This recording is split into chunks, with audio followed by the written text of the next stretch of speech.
কে জানি গোপন ভাবে আল্লাহর ওলি হয়ে বসে আছি। ওই একজন ওলির উসিলায় আল্লাহ তোমার আমারে আজ মাফ করিয়া দিতে পারে। মায়া করে একটা ডাক দেন না, বলেন না আল্লাহ, দেন না ডাক দেন না, বলেন না আল্লাহ।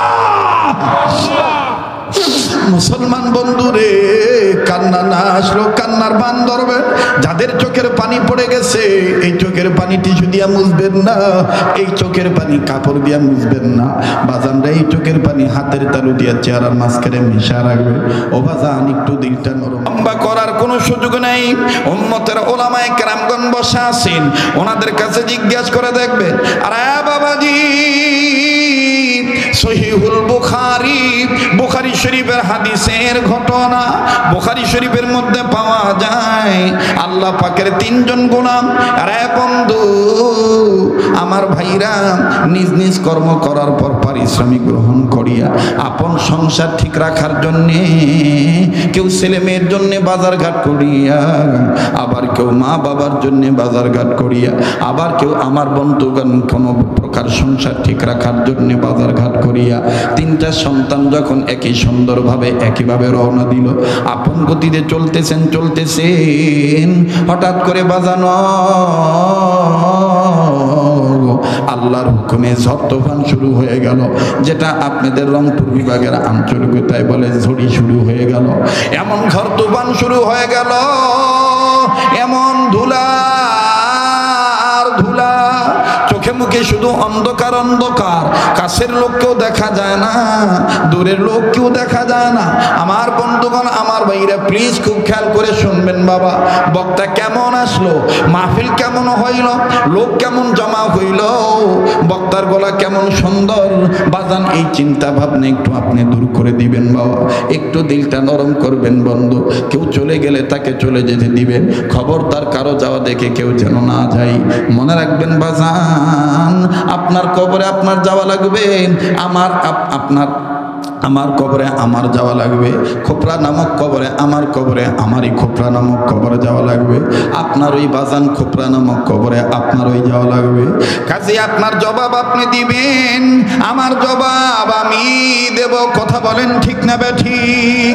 মান আরাফা নাফসাহু ফাকাদ আরাফা রাব্বাহু, যে নিজের চিনল সে আমার আল্লাহর চিনল, যে নিজেকে চিনে নাই সে আমার আল্লাহকে চিনে নেই। বাজান রে, জীবনের শেষ বয়ান মনে করে বয়ান করছি।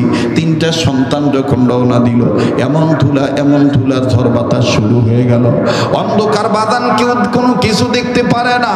হঠাৎ করে আমার ভাইরা তিনজনের মধ্যে একজন চিল্লায় উঠলো, এখন আমরা কি করি উপায়?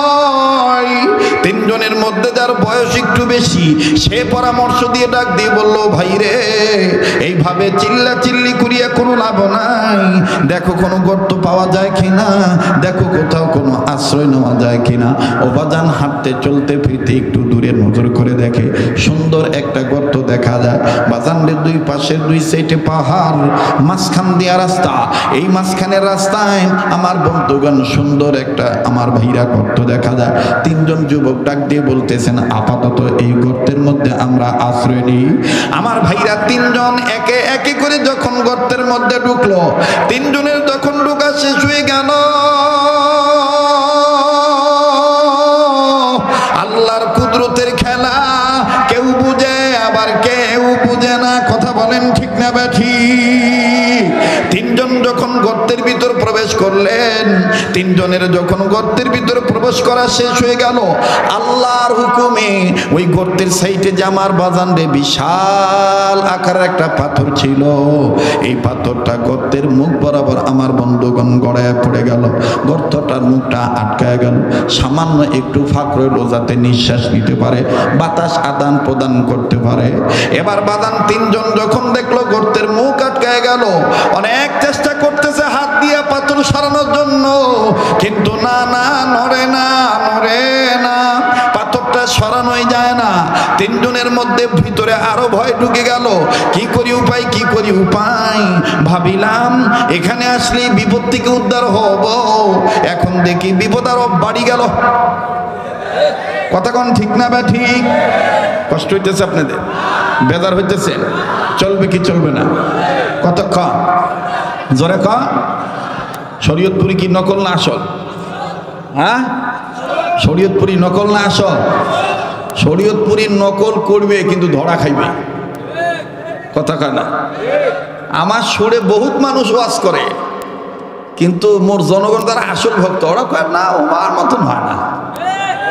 ওমার সুর নকল করা যায় কিন্তু ওনার কায়দা নকল করা যায় না, কথা কন ঠিক কিনা?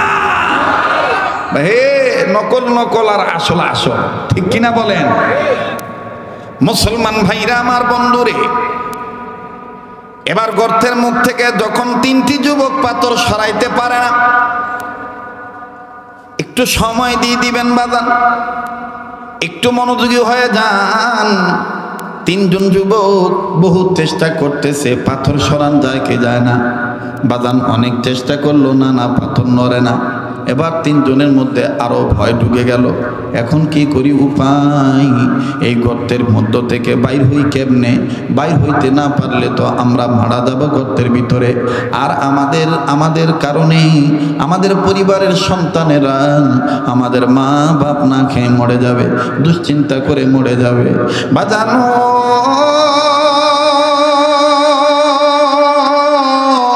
তিনজনের মধ্যে যিনি বড়, তিনি অভয় দিয়ে ডাক দিয়ে বলে, চিন্তার দরকার নাই, বিপদ দিয়েছেন যে আল্লাহ, বিপদ থেকে উদ্ধার করবেন ওই আল্লাহ।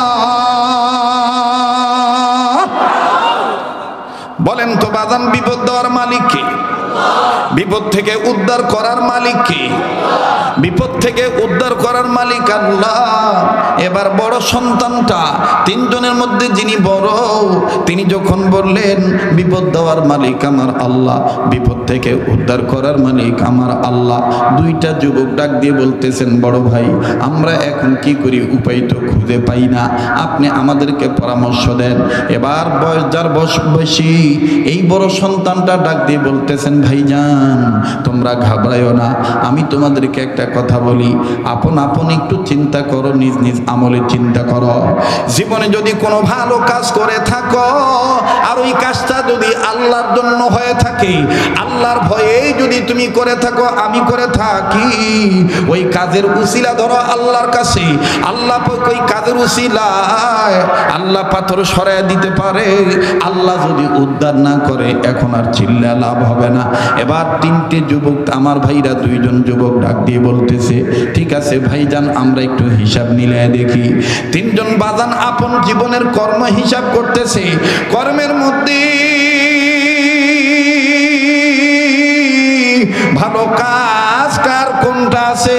হঠাৎ করে প্রথম যুবক ডাক দিয়ে বললেন, ভাইজান আমার জীবনের একটা ভালো কাজ আছে। ডাক দিয়ে বলে, কি তোমার ভালো কাজ, তুমি ডাক দিয়ে বলো। ডেকে ডেকে বলতেছেন, ভাই আমার ভালো কাজ হলো, আল্লাহ পাক একসময় আমাকে অনেক ধন সম্পত্তি দিয়েছিলেন, কিন্তু আল্লাহ পাক আবার কেড়ে নিয়েছেন। আমি এখন আমার কর্মের কারণে আমি এখন মানুষের বাড়িতে পরিয়াদ দিই, আমি মানুষের বাড়িতে কামলা খাটি খাই, আমি গরিব হয়ে গেছি। কিন্তু এমন একটা সময় ছিল, আমার অনেক ধন সম্পদ ছিল, আমি অনেক কামলা খাটাইতাম, আমি অনেক কর্মচারীদের বেতন দিতাম। ওই একদিনের ঘটনা, একদিন আমি যে কর্মচারীর বেতন দেব, আমি রোজ রোজ তাদের হিসাব করে বেতন দিয়ে দিই, প্রতিদিনের পারিশ্রমিক তাদের দিয়ে দেই। একদিন আমি এক যুবকের 7 দিনের টাকাটা আমার কাছে জমা আছে, আমি এখন হিসাব করে তাকে টাকাটা দিয়ে দেব। এই নিয়ত করিয়া যখন আমি হাজিরা টাকা শুরু করলাম, সব যুবককে পাইলাম কিন্তু তাকে পাইলাম না। ব্যাপার কি, সে গেল কোথায়? পাশের লোকেরা ডাক দিয়ে বলতেছে, হঠাৎ করে তার বাড়ি থেকে খবর আসছে তার মা নাকি ভীষণ অসুস্থ, এই জন্য মায়ের টানে টাকা পয়সা ফালায় তুই মায়ের টানে চলে গিয়েছে। ভাইর এই কথা শোনার পর আমার মা ছিল না, আমার বাবা ছিল না। আমি যখন শুনলাম আমারই বাড়ির কর্মচারী, আমারই লোক মা অসুস্থ, মায়ের অসুস্থতার কথা শুনিয়া টাকার কপালে লাথি মারিয়া মায়ের পানে দৌড় মারছি। আমার ভিতরে তখন মায়া লেগে গেল, আহারে মায়ের পাগল যে সন্তান, এই সন্তানটা টাকা না নিয়ে চলে গেছে। ঠিক আছে, আমি এর টাকাটা আমার কাছে আমানত হিসাবে রেখে দিই। ভেবেছিলাম একদিন পর আসবে, কিন্তু না, একদিন গত হয়ে গেল, সে আর আসলো না। ভাবলাম পরের দিন আসবে না, তাও আসলো না। ভাবলাম তারপরের দিন আসবে না, তাও আসলো না। ভাবলাম তারপরের দিন আসবে না, তাও আসলো না। এইভাবে এক সপ্তাহ, এইভাবে এক মাস, এইভাবে 2 মাস, এইভাবে 3 মাস চলে গেল, এইভাবে 6 মাস যখন চলে গেল, এখন আমি মনে মনে ভাবতে পারলাম, বুঝতে পারলাম, আমি মনে মনে ভেবে বুঝতে পারলাম, সিদ্ধান্ত নিলাম হয়তো বা এই যুবক আর এখন শিগগিরই আসবে না, তার আসতে দেরি হবে। আমি কি করলাম জানেননি গুহার সাথী ভাইরা? আমি তার রেখে যাওয়া টাকা, এই টাকাটা আমি খেয়ানত করলাম না। আমি তার টাকা দিয়ে সুন্দর করে আমি বিশাল একটা পালের ছাগলের পাল কিনলাম, আমি দুম্বার পাল কিনলাম, আমি ভেড়ার পাল কিনলাম, মেষের পাল কিনলাম। বাজান এক এক বর্ণনাকারী এক একভাবে বর্ণনা করেছে। ডাক দিয়ে বলে আমি বিশাল ছাগলের পাল করে করলাম, ছাগলের পাল করে করিয়া এগুলো তার জন্য আমি রেখে দিলাম। ভাবলাম সে আরো যদি কয়েকদিন পর আসে, আমি তাকে বলবো তোমার টাকা রেখে গেছো, এই টাকা দিয়ে আমি কি করব, আমার কাছে থাকলে খরচ হয়ে যেতে পারে, এই জন্য আমি এগুলো তোমার নামে কিনেছি, এগুলো সব তোমার। না না না না না, 1 বছর পরও আসলো না, 2 বছর পরও আসলো না, 3 বছর পর এই যুবকটা হঠাৎ করে সে ডাক দিয়ে বলতেছে, মিয়া ভাই, আমি আমার মায়ের অসুস্থতার খবর পাওয়ার পরে আমি দিশা হারায় ফেলাই, আমি আমার মায়ের টানে চলে যাই, আপনার কাছে আমার কিছুদিনের টাকা রেখে যাই। ভাইজান, আমার টাকাগুলি যদি দিতেন তাইলে আমার অনেক উপকার হইতো। এই লোকটা ডাক দিয়ে বলতেছেন, ভাইরা, এই কথা বলার পর আমি ডাক দিয়ে বললাম, তোমার টাকা তো আমি রেখেছি, তোমার টাকা তো আমি খেয়ানত করি নেই, আসো আমি তোমার টাকা তোমাকে বুঝাই দিই। এই কথা বলার পর আমি ছেলেটাকে হাত ধরলাম, হাত ধরে আমি নিয়ে চলে গেলাম আমার খামারে। তার ওই ছাগলের পাল থেকে, ভেড়ার পাল থেকে যত ছাগল বেড়ে গেছে, এই খামারে আমি নিয়ে যাইয়া শত শত ছাগলকে দেখাইয়া আমি ডাক দিয়ে বলে দিলাম, এগুলো সব তোমার, এগুলো সব তোমার, এগুলো সব তোমার টাকা, এগুলো সব তোমার টাকার, এগুলো তুমি নিয়ে যাও। লোকটা ডাক দিয়ে বললো, ভাইজান, আপনি কি আমার সাথে ঠাট্টা মস্করা করতেছেন নাকি? আমার টাকা তো এত টাকা না, এত ছাগল তো আমার হওয়ার কথা না। আমি তাকে সব তখন ভেঙে বলে দিলাম, এই এই ঘটনা, আমি তোমার রেখে যাওয়া টাকা খেয়ানত করি নাই, তোমার আমানত আমার কাছে ঠিক রেখেছি, ঠিক রেখে আমি তোমার আসতে দেরি হওয়া দেখে আমি তোমার নামে এই ছাগলের পালটা আমি ক্রয় করি। ওখান থেকে বাচ্চা দিয়েছে 2-3 বছরে, এখন অনেক বেড়ে গিয়েছে, এগুলো সব তোমার। আমি তাকে দিয়ে দিলাম, সে খুশি মনে নিয়ে যায় আর ডাক দিয়ে বলে, ভাইজান, আল্লাহ আপনার ভালো করুক, সুবহানাল্লাহ। এবার ডাক দিয়ে বলতেছে, ভাই রে, ওই দিনের কাজ যদি আল্লাহর জন্য আমি করে থাকি, এটা আমি ভালো কাজ করেছি, এই ভালো কাজের উসিলা দিয়ে আমি আল্লাহ দরবারে হাত তুলব। এবার 2 গুহার সাথী ডাক দিয়ে বলল, ঠিক আছে ভাই, আল্লাহর কাছে আপনি বলেন তো দেখি, আল্লাহ পাক মা বাবার চাইতে দয়ার আল্লাহ, মা বাবার চাইতে আমার আল্লাহর দয়া বেশি, দেখেন তো দেখি ভাই, আপনি দোয়া করে দেখেন। এবার এই যুবকটা ডাক দিয়ে বললেন, মালিক,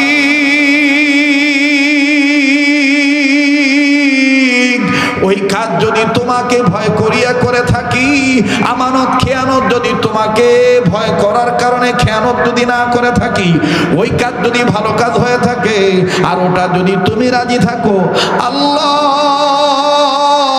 একটা ডাক দেন না, দেন না, দেন না, দেন না, দেন না, দেন না, বলেন না আল্লাহ। আমার ভাইরা, আমার বন্ধুগণ, আজ আমার আপনার জীবনে এই ভালো কাজটা, এই মাহফিলে আসার এটা ভালো কাজ হয়ে যাইতে পারে। অসংখ্য মানুষ ঘুমাইতেছে, অসংখ্য মানুষ বাজারে ঘাটে ঘোরাঘুরি করতেছে, রাস্তায় দাঁড়িয়ে চার দোকানে চা খাইতেছে, কিন্তু আল্লাহ পাক আমাকে আপনাকে দিনের কাজে আনছে। আপনারা কোন মায়ের সন্তান গো, কোন বাবার ছাওয়া, কোন বাপমার সন্তান গো? উম্মতের আলেমদের কথা, কোরআন হাদিসের কথা, আল্লাহকে ভয় করিয়া আমার বন্ধু বন্ধুগণ আল্লাহকে মহব্বত করিয়া সত্যিকার মুসলমান হওয়ার জন্য রইলেন বসিয়া। আল্লাহ পাকের দরবারে আজকের এই রাত্রের মাহফিলে উপস্থিতি হওয়াটা অনেক কাজে লেগে যেতে পারে। আরে বন্ধু, আর আমার দিল বলি আজকের মাহফিলে তো আল্লাহ কবুল করবে, আজকের মাহফিলে তো আল্লাহ ফিরত দিবে না। বাজানো আমার সাথে দোয়া করলে ঠকবেন না, এই পাগলকে অবহেলা করবেন না।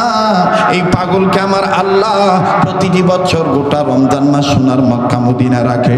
এইবারও পুরা রমজান মাস রোজার মাস আমি মদিনায় ছিলাম, মাত্র 2 দিনের জন্য আমি মক্কায় গিয়েছিলাম, ঈদ করে তারপরে বাংলাদেশে এসেছি। কাজেই বলবো বাজান, যেই হাত দিয়া বারবার আল্লাহর ঘর কাবা ধরি, যেই হাত আল্লাহ ওলাদের হাতের সাথে লাগানো, ওই হাত উঠাইয়া আমি আপনাদেরকে নিয়ে দোয়া করব। আর বৃহত্তম রংপুর বিভাগের বাইরা আমার ভাইরা অনুরোধ করে বলবো, প্লিজ একটু মনোযোগী হয়ে যান, একটু দিলটা নরম করে দেন, আর নিজের জীবনের হিসাব মিলান। দেখেন তো দেখি কতটা খারাপ কাজ করলেন আর কতটা ভালো কাজ করেছেন। এখনো সময় আছে আল্লাহর ভয় অর্জন করিয়া মরণকে জয় করার জন্য কবর নামক খোপরা নামক কবরে মুসলমান সত্যিকারের মুসলমান হওয়ার নিয়ত করিয়া ঢোকার নিয়ত করিয়া বাজান একটু হিসাব মিলান বাবা। এবার এই লোকটা ডাক দিয়ে বলতেছেন, আল্লাহ আয় আল্লাহ, ওই দিনের কাজ যদি তোমার ভালো লেগে থাকে আল্লাহ ওই ভালো কাজের উসিলায় তুমি আমারে মাফ করে দাও। আল্লাহ এই গুহার মুখ থেকে পাথরটা তুমি সরায় দাও। বাজান যুবকটা যখন এইভাবে বললেন, মুহাদ্দিসিনে কেরামগণ লেখেন এই যুবকের দোয়া আল্লাহর দরবারে কবুল হয়ে গেল। সাথে সাথে পাথরের একটা অংশ কুয়ার মুখ থেকে গুহার মুখ থেকে সরে গেল। চিৎকার দিয়ে বলেন না সুবহানাল্লাহ। এবার পাশের 2 জন ডাক দিয়ে একজন আর একজনকে ডাক দিয়ে বলে, ভাইরি এই ভাইটার কাজ আল্লাহর দরবারে পছন্দ হয়ে গেছে, যার কারণে এই গর্তের মুখ থেকে পাথরের একটা অংশ সরে গেল, আর অংশ বাকি আছে। যতটুকু সরল এতটুকুর দ্বারা তো আমরা বাইর হইতে পারবো না। এবার 2 জন একজন আর একজনকে ডাক দিয়ে বলতেছে, দেখো তো ভাইয়া তোমার জীবনে কোনো ভালো কাজ আছে কি না। এইবার দ্বিতীয় যুবক কান্দার ডাক দিয়ে বলে, আমার জীবনে একটা ভালো কাজ আছে। বলে কি কাজ, তুমি আমাদেরকে আগে শোনাও। বলে আমার জীবনের ভালো কাজ হলো আল্লাহ পাক একদিন আমাকেও সামর্থ্যবান রাখছিলেন, আমারও অনেক সম্পদ ছিল, আমি যা ইচ্ছা তাই করে বেড়াইতাম, বখাটে টাইপের ছেলে ছিলাম। ওই বখাটে টাইপের ছেলে থাকা অবস্থায় আমি কোনো ভালো মন্দ বিচার করতাম না, আমি রাত্র দিন মানতাম না, আমি আধার আলো মানতাম না, আমি অন্যায় অপরাধ করতাম, আমি এইভাবে চলাচল করতাম। কিন্তু এই চলার মাঝে আমার একটা নেশা ছিল, বাদে নেশা।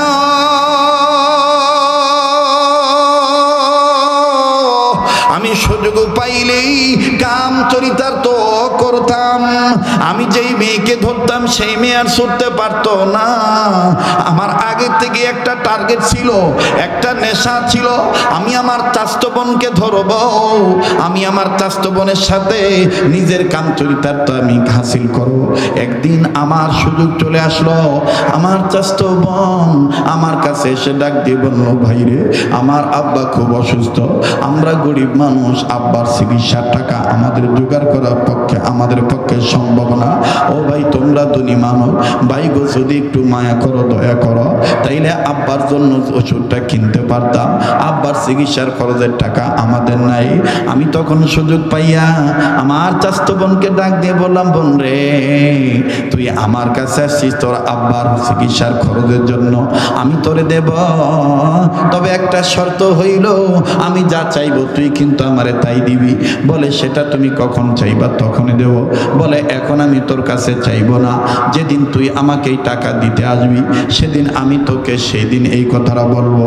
আমার চাচাতো বোন শর্তটা মেনে নিল, বাবার চিকিৎসার খরচের জন্য আমার কাছ থেকে টাকা নিল। কিন্তু সময় যখন বেঁধে দিল, এই বাঁধা সময়ের মধ্যেই যখন সময় শেষ হয়ে যাবে, নির্ধারিত সময় আমি আমার চাচতো বোনের কাছে গেলাম, আমার চাচতো বোনকে বললাম অমুক দিন কিন্তু তোর টাকা দেওয়ার কথা, আর আমার যেটা প্রাপ্য আমাকে কিন্তু সেইটা দেওয়ার কথা, তুই কিন্তু নির্ধারিত সময়ে যাবি। আমার চাচতো বোন নির্ধারিত সময়ে যখন আমার কাছে আসলো, আসার পরে আমি দরজা আটকায় দিলাম, জানালা আটকায় দিলাম, এরপরে যেভাবে যেই সিচুয়েশন যেভাবে তৈরি করার দরকার তৈরি করলাম। তৈরি করার পর আমি আমার চাচতো বোনকে ডাক দিয়ে বললাম, আমার বহুদিনের শখ ছিল তোকে আমি তোর সাথে কাম চরিতার্থ করব, তুই বলেছিস যা চাবো তাই দিবি, এখন তুই আমাকে সেই বস্তুটা দিয়ে দে, আমি তোর সাথে কাম চরিতার্থ করব। আমার চাচতো বোন নিরাপয় হইয়া ডাক দিয়ে কান্দার ঢাক দিয়ে বলে, বাইরে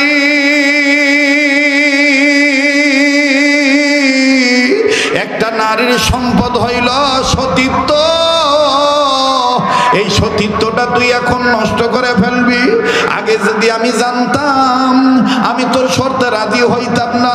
ঠিক আছে, আমার কথা মোতাবেক আমি তোর কাছে ফেসে গেছি, ঠিক আছে তুই আমার সাথে কাম চরিতার্থ করবি, এটা যেহেতু তোর ব্যাপার তুই কর রে ভাই।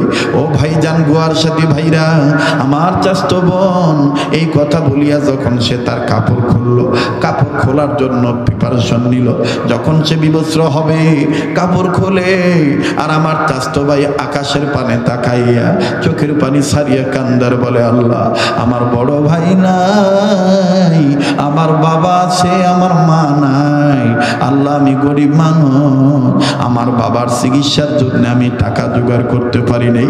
ও বাজান, এই বয়ান সবার ভালো লাগবে না, এই বয়ান সবার অন্তরে রেখাপাত করবে না, সবার অন্তরে মুতাআসসার প্রভাব বিস্তার লাভ করতে পারবে না। বাবা একটু খেয়াল করো রে বাবা, দেখো আমার তোমার জীবনে এরকম কখনো সিচুয়েশন আসছে কিনা, কে জানে গোপন ভাবে আল্লাহর ওলি হয়ে বসে আছি, ওই একজন ওলির উসিলায় আল্লাহ তোমার আমারে আজ মাফ করিয়া দিতে পারে। মায়া করে একটা ডাক দেন না, বলেন না আল্লাহ, দেন না ডাক দেন না, বলেন না আল্লাহ। মুসলমান বন্ধুরে, কান্না না আসলো কান্নার বান ধরবেন। যাদের চোখের পানি পড়ে গেছে, এই চোখের পানি টিস্যু দিয়া মুছবেন না, এই চোখের পানি কাপড় দিয়া মুছবেন না। বাজানরা এই চোখের পানি হাতের তালু দিয়া চেহারার মাঝখানে মিশা রাখবেন।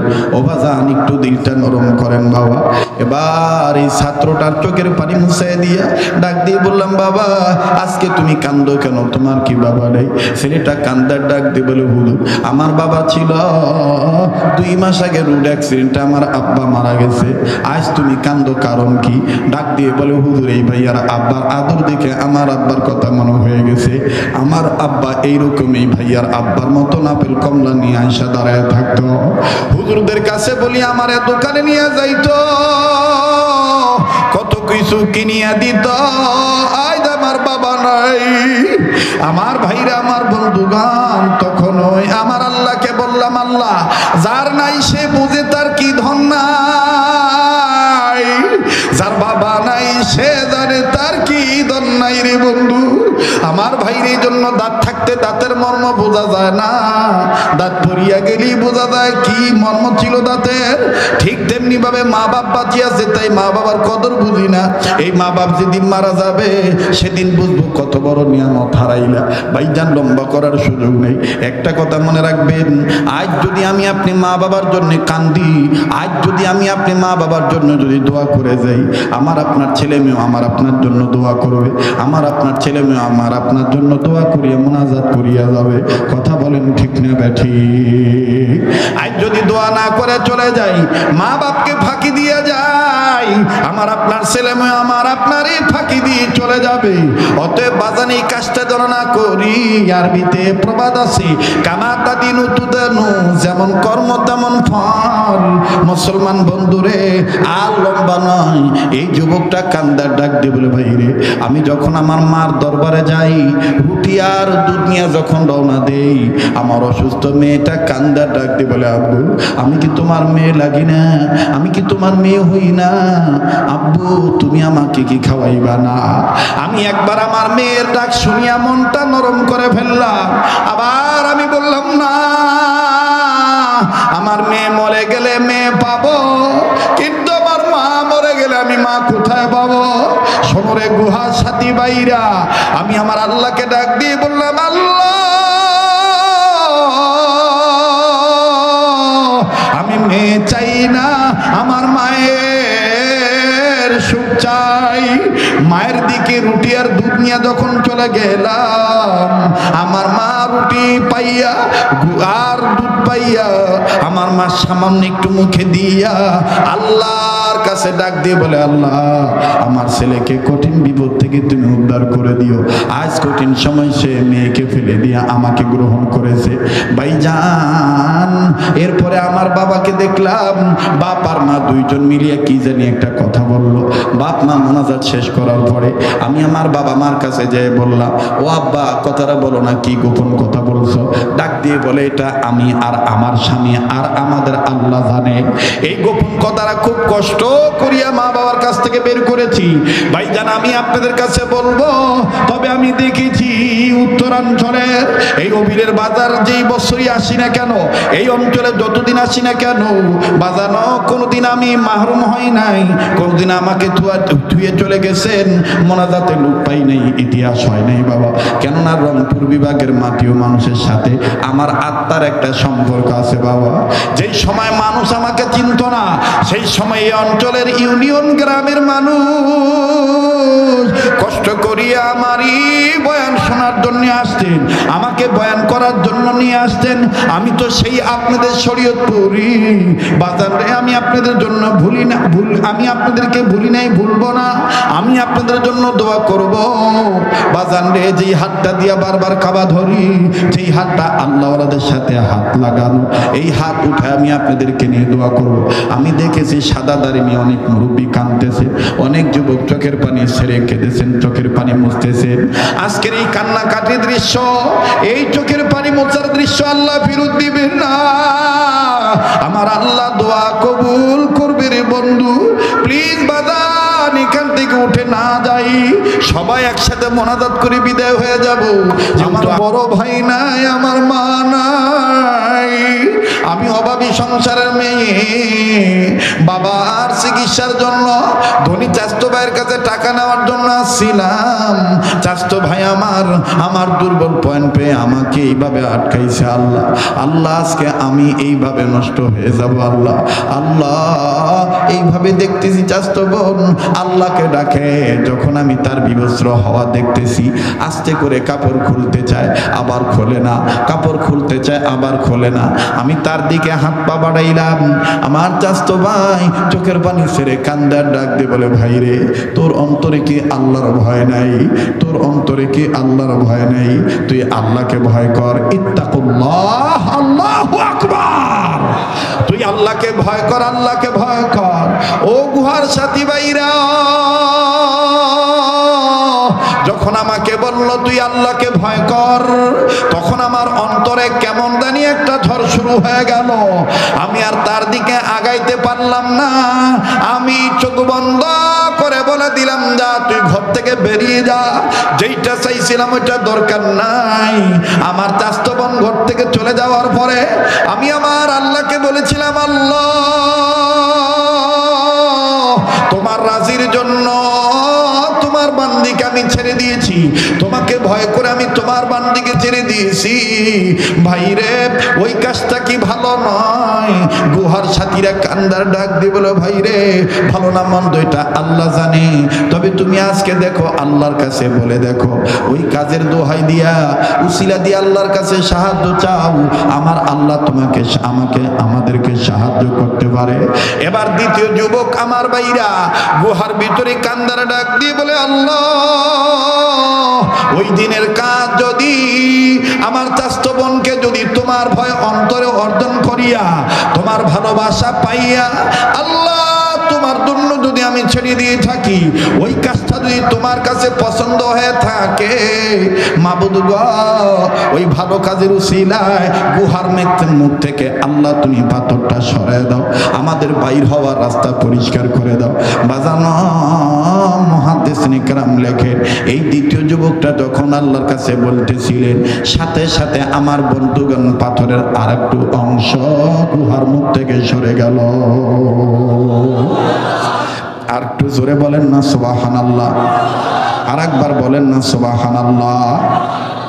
এবার বাজান আমার বন্ধুগণ, দুইজনের কথায় যখন পাথরের মুখ থেকে গুহার মুখ থেকে পাথরটা সরে গেল, এই কিন্তু বাজান দুই অংশ সরার পরে একটা মানুষ বাইর হইতে যেই পরিমাণ ফাঁকা দরকার ওই পরিমাণ ফাঁক এখনো হয় নাই, এখনো কেউ একজন বাইর হইতে পারবে না।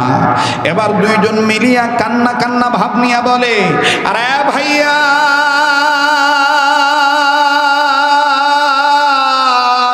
তোমার জীবনে কি কোনো ভালো কাজ নাই?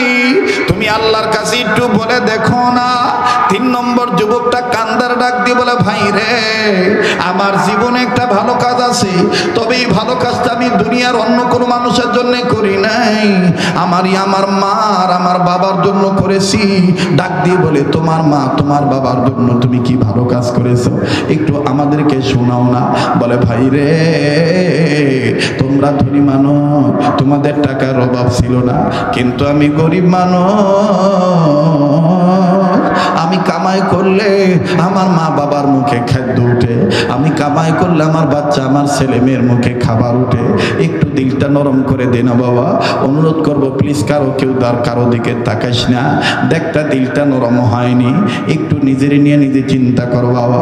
তৃতীয় ছেলেটা কান্দে, তৃতীয় যুবকটা কান্দার ডাক দিয়ে বলে, আমি কামাই করলে আমার বাপ মার মুখে খাদ্য উঠে, কামাই না করলে বাপ মার মুখে খাদ্য উঠে না, আমার ছেলে মেয়ে খাইতে পারে না, আমি গরিব মানুষ।